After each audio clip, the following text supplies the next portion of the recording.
part of development is taking reps, getting practice. Fortunately, here we have really good depth at the University of Georgia. We're able to practice in a way that I think you guys think there's only one quarterback and there's only one guy that gets to hold the ball. Those guys are going to be judged and evaluated every day on how they command the huddle. How do they respond to an interception? What do they do when they make a bust? Are they making the right check? Are they making the right decisions? Can they use their feet to extend plays? All of those things are going to be used to judge and make the best decision of who gives us the best chance to win.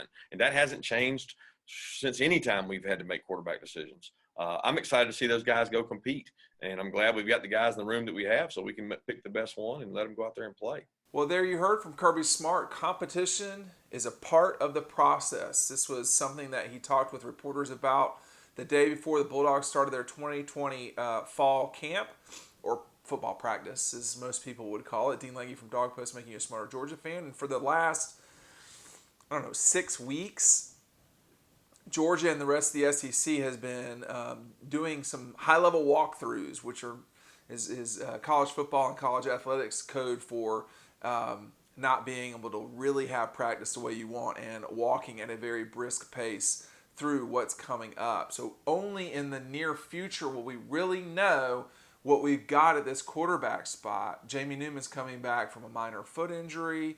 JT Daniels is not yet cleared to play. You still have Carson Beck. You still have Stetson Bennett. You still have Dwan Mathis. You got 5 guys who are scholarship level players that are on the roster at Georgia right now. And Kirby said he was very comfortable with all 5 of them. We'll see how that goes as time goes on. I mean, the expectation from everyone is that Jamie Newman is going to start and be the starter. I think that's driven home even further with the fact that JT, the transfer from USC, is not yet ready to, he's not cleared. So what does that mean now that we've actually started football practice? I think it matters a lot. I mean, because when you look at, over here I have a breakdown of everybody in Georgia's program. When you look at the 5 quarterbacks, Jamie Newman was most likely to lose this job, you would think, to JT Daniels, but he was still dealing with an injury coming in. You had Stetson Bennett, a former walk-on who was awarded a scholarship after going to a junior college. You had Dwan Mathis, who was dealing with a head injury for such a long time. And then, of course, Carson Beck, a guy that's brand new to college football. If there was going to be someone that challenged Jamie Newman, and if there is someone that challenged Jamie Newman, the conventional thinking would be that it would be JT Daniels. Well, if he's not ready to go, how far does that put him back from, competing for the starting job? And you're going to get a lot of coach speak, and all that's fine.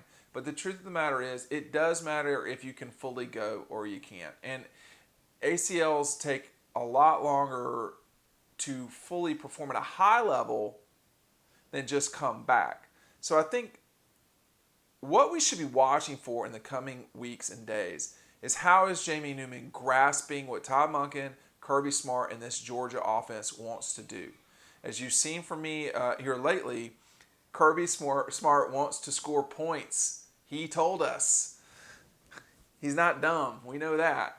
But if they're going to score points, and I have been pretty adamant about that, this should be a better Georgia offense.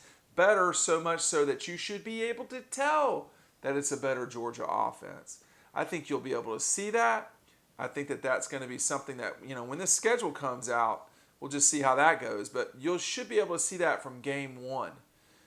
You're not dealing with the Virginia game to start the season, but you'll know pretty quick whether this is a good offense, because even if they open with Alabama or the Gators or, whoever, they're not playing LSU. Those are the 2 best teams that they're playing. Even if they open with either of those 2 games, you'll know if they're a better offense. You'll just be able to see it.